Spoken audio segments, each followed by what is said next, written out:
We're going to be talking about hems in this tutorial. The basics of a hem are really just three key points.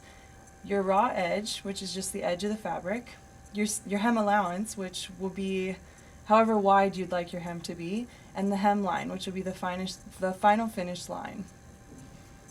We're going to be talking about three different types of hems today. Your first option will be to cut your hem with pinking shears, or some fabrics don't even fray, so you wouldn't even have to use the pinking shears, but for this example we have cut the hem with a pinking shear. For the second example, we used one of our fancy stitches from our 60609 to finish the edge and just folded it up once. And the third example here is with a double fold, so you're going to fold in whatever amount you'd like. It could be as wide as the hem allowance, or just in this case it's 1/4 of an inch, and then fold it up to clean finish the hem. So for the first hem, I've already pre-pressed the fabric. The key to making a beautiful hem is to really press the fabric before you stitch it to make sure that it's straight and even. I'm doing about 1.25 inches here for this hem, but it can be as little as 1/8 of an inch, even sometimes 1/16, all the way up to 2-3 inches, so it just depends on the project that you're doing. So for this first hem, I've already pre-pressed it, so I'm just going to set it in here. I'm using the guide, kind of the inner point of the foot here, to measure the evenness, and there's also a line that's at about 1 inch on the plate that you can follow as well. You can also watch this on your stitch cam if you have that connected. The great thing about this Spiegel sewing machine is you can easily control the speed without having any major meltdowns. So more or less your hem is going to look like this on the inside, and then you should have a nice even clean stitch on the outside. For the second version, I pre-did this edge. I believe we use stitch 61. It's just kind of binding off the edge, as you can see, but you can use a zigzag, you can use some of the overhead stitches on this machine are really cool too. But yeah, you're basically going to do the same thing. There's a 1 inch marker here, and I'm just going to straight stitch all the way down. I can watch this on my edge cam or just on my own, like the regular sewing machines.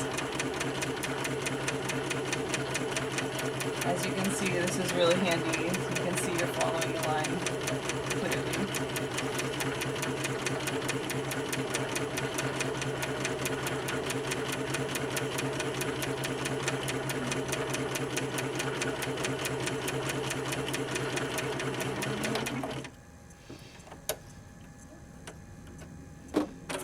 I pulled it out a little early, so I'm just going to adjust that.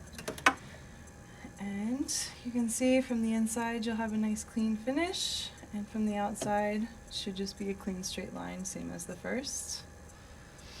And your last one is a more traditional way to do it. I think it's just a lot cleaner, and you don't have to deal with the raw edge at all because it's tucked inside.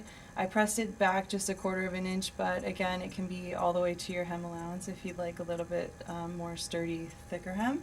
It depends on the fabric you'll be working with. I'm going to line it up right on the edge of where I folded it. Once it's finished, it looks a lot cleaner the closer you can get to that folded edge. So again, you're just going to do a straight stitch. You can watch it on your camera and easily see that you're right up on that edge.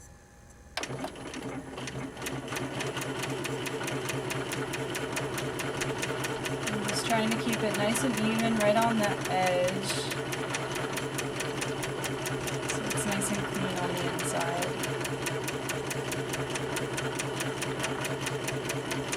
Depending on your expertise, you can go a little faster or slower, whatever you're comfortable with.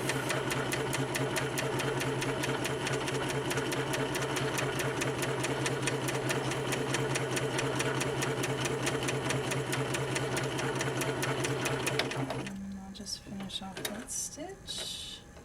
And I got my little cutter on the side here. And then you'll have a clean finished hem on the inside and the outside.